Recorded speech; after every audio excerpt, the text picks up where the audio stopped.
আসসালামু আলাইকুম প্রিয় ভাই ও বোনেরা।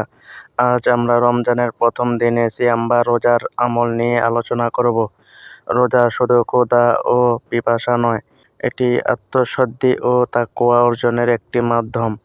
আল্লাহ বলেন, হে ঈমানদারগণ, তোমাদের ওপর রোজা ফরজ করা হয়েছে, যেমন ফরজ করা হয়েছিল তোমাদের পূর্ববর্তীর ওপর, যাতে তোমরা তাকওয়া অর্জন করতে পারো। সূরা বাকারা আয়াত 183। রোজার মাধ্যমে আমরা আমাদের নফসকে নিয়ন্ত্রণ করতে শিখি, অহংকার দূর করি এবং গরিব দুঃখীর কষ্ট অনুভব করি। আজকের চ্যালেঞ্জ হলো সারাদিন ধরে আল্লাহর সন্তুষ্টির জন্য রোজা রাখা এবং ইফতারের সময় অন্যদের সাথে খাবার ভাগ করে নেওয়া। মনে রাখবেন, রোজা শুধু পেটের নয়, জিহ্বা, চোখ ও কানেরও রোজা। আজকের আমল: রোজা রাখুন, ইফতারে অন্যদের দাওয়াত দিন এবং গীবত থেকে দূরে থাকুন।